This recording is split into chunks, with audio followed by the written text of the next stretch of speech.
Nous rentrons dans le livre de Shemot, le deuxième livre de la Torah, l'Exode dans sa nomination chrétienne, mais Shemot dans la nomination hébraïque. Shem, c'est le nom, c'est le sens, c'est les lignées, c'est les recensements des personnes importantes qui ont fait l'histoire d'Israël. Qui est dans l'alliance? Qui fait l'histoire? Les hommes? Les femmes? En général, dans les recensements qu'on a dans Shemot, ce sont surtout les hommes qui sont mis en avant. Dans notre paracha, nous voyons l'emprise du Pharaon, la tentative de détruire les enfants d'Israël et les bébés d'Israël, les bébés mâles, et nous voyons des noms féminins, une série de noms et d'actions et de figures féminines qui rendent possible la sortie d'Égypte, la délivrance, le changement. La première de ces figures féminines nous accompagnera ensuite pendant tout le reste de la Torah, c'est Myriam. Myriam la prophétesse. Myriam qui prévoit que d'autres enfants doivent naître et que parmi eux existera Moïse qui réussira à délivrer Israël. Myriam qui convainc sa mère Yochébed et son père Amram de continuer à avoir des enfants, et ainsi de Myriam à Yochébed se transmettra la possibilité pour Yochébed d'avoir un fils, encore un fils, un troisième enfant, Moïse. Et cet enfant, il ne sera pas tué, contrairement aux demandes et aux exigences de Pharaon, puisque maintenant il y a deux sages-femmes, deux Meyaldot, Shifra et Poua, qui vont rentrer en scène et qui vont contourner l'ordre de Pharaon, cet ordre qui consiste à tuer tous les bébés garçons. De Myriam, qui permet la naissance de Yochébed, qui donne naissance à Moïse, de Shifra et Poua, qui sauve l'enfant. Nous passons ensuite, quand l'enfant a grandi, quand il ne peut plus être caché, à notre héroïne Bathia, la fille du Pharaon, qui étend sa main, qui va chercher Moïse et qui l'adopte et qui boucle la boucle des alliances féminines en demandant justement à sa mère, Yochébed. Par l'intermédiaire de Myriam, Bathia demande à Yochébed, la mère de Moïse, d'allaiter le garçon.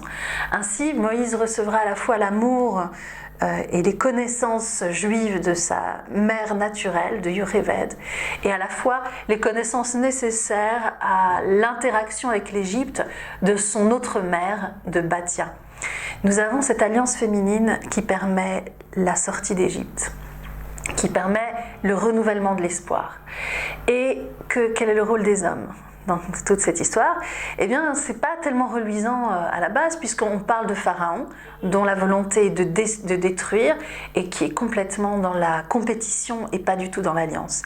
Et nous avons également Amram, qui est le père de Myriam et qui décide, c'est ce que nous raconte le Talmud Sota, 12b dans le Talmud babylonien, qui décide de se séparer de sa femme parce que c'est trop triste, parce que c'est pas la peine de faire des enfants juste pour qu'ils meurent. Et comme il était une grande personnalité connue et respectée, eh bien tous les hommes se séparent de leur femme à ce moment-là. Et ici, la puissance et la force d'Amram va être d'écouter sa fille, va être de rentrer dans cette alliance du masculin et du féminin, du père et de la fille, de dépasser tous les cloisonnements de sexe et les cloisonnements de hiérarchie, puisque sa fille va lui faire des remontrances et il va être capable de les entendre. Myriam va lui dire, Pharaon voulait détruire les bébés garçons. Si toi tu arrêtes de faire des enfants, tu empêches les bébés filles de naître. Myriam lui dit encore, si Pharaon, en tuant les bébés garçons, il les empêchait de poursuivre leur vie dans ce monde-ci, mais peut-être qu'ils accédaient à autre chose, comme une vie après la vie. Toi, en ne faisant pas d'enfants, tu les empêches même de goûter au début de leur existence. Et Myriam dit encore à son père, à Amram, en refusant de faire des enfants, tu dépasses d'une troisième façon le caractère nocif de Pharaon, car avec le décret de Pharaon, il y a un risque que les enfants meurent, mais ça reste à l'état de risque. Alors qu'avec ta décision de te séparer de ta femme, c'est une certitude qu'il n'y aura pas d'autres enfants et que c'est la fin de tout.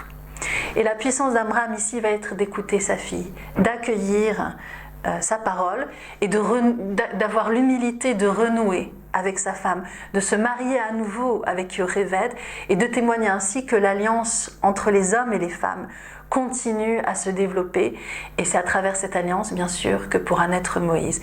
Voilà quelle est la force de toute cette lignée féminine qui collabore, au-delà des catégories sociales, simplement des Hébreux, des esclaves qui valent rien, une fille, une mère, et puis des sages-femmes qui ont un certain statut social, mais surtout Bathia, la fille de Pharaon, au-delà des clivages, il y a une collaboration qui se met en place dans la lignée féminine et en association avec tous les hommes qui suivent également Amram et qui épousent à nouveau leurs femmes pour continuer à donner la vie et à permettre la continuité.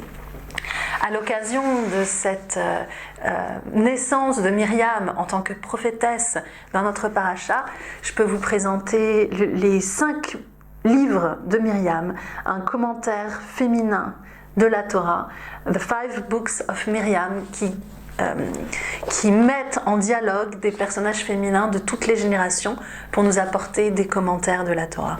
Que ce soit des alliances masculines ou des alliances féminines, l'essentiel est de rester dans l'alliance, dans la contribution, dans la mise au commun de ce que nous avons de plus cher, au-delà de toutes les barrières qui ont une importance minime en fin de compte.